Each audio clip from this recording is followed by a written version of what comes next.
국힘 경선이 난리 났습니다. 일단 안철수와 나경원은 서로 탈당을 하라고 말하면서 각을 세우고 있고, 일단 오늘 가장 화제가 된 것은 가발과 깔창을 직격한 홍준표의 발언이었습니다.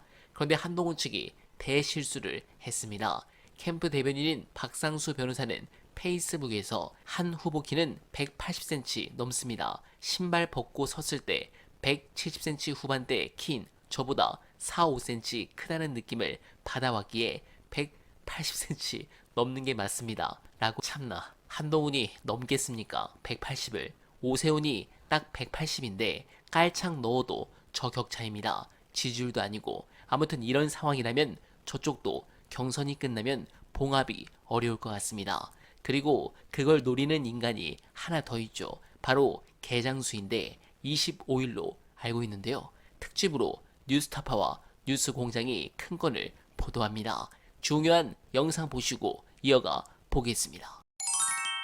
이준석 의원이 관련해서 저도 좀 취재를 하고 있거든요. 근데 좀 잠깐 공개를 하면 6억 6천 기억하실 겁니다. 이게 그때 총선 당시에 이낙연 새로미래와 합당하면서 현역 의원이 5명 되면서 그때 국고보조금 6억 6천을 받았었어요. 그래서 그것 때문에 합당한 거 아니냐, 꼼수 합당한 거 아니냐라는 비판을 받았었던 때인데, 그때 이준석 의원이 그런 거 아니다, 나의 순결성을 보여주기 위해서 6억 6천은 내가 동결시켜 놓겠다라고 했었어요. 근데 그걸 쓴 흔적이 있습니다. 그거는 이제 제가 보도를 통해서 다시 검증 보도를 할 거고, 미리 요 정도 좀 얘기를 해둡니다. 쓰지 않는다고 했던 돈을 썼다는 거고, 어딘가에서 돈을 또 받은 것으로 보인다는 네. 거고. 근데 이제 기본적으로 이 사건을 전체 큰 틀에서 보면 명태균이 김영선의 공천을 받기 위해서 김건희에 예. 접근을 했고, 이제 공천 거래라고 보거든요.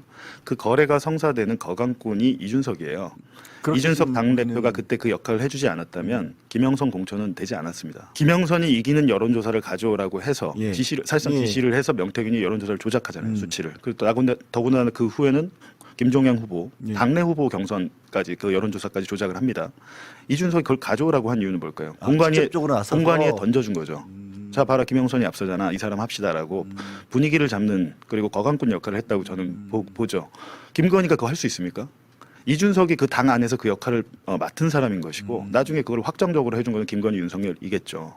그렇기 때문에 이거를 만약에 이 수사가 된다면 이준석 의원 아마 참고인 조사 한번 받은 걸로 알고 있는데 그 정도는 아닐 수 있고 피의자로 입건될 수도 있습니다. 네, 기대됩니다. 그리고 윤석열까지 매일 트랙터로 밭을 갈고 있습니다. 특히 윤석열이 헌재에서 만장일치로 파면된 후 일주일간 점유한 채 쓴 수돗물은 228톤이라고 합니다. 이게 사실입니까? 한남동을 떠나 서초동 아크로비스타에 자리를 잡은 윤석열, 김건희는 전직 대통령 예우법에 따라서 아크로비스타에 대한 일체 세금을 면제받는다고 합니다. 정말 어이가 없습니다. 이게 시민들이 개고생하면서 거리와 광장에서 목 놓아 부르던 정의로운 나라의 모습입니까? 또한 윤석열 정부의 장관들은 필사적으로 내란죄에서 벗어나려고 몸부림을 치고 있습니다. 6월 3일에 치러지는 대선에서 국민의힘이 이기면 자신들이 자유로워지고 나아가 더욱 승승장구할 것으로 믿고 있는 것 같습니다. 자신들이 몸담은 정부의 최고 수장 대통령이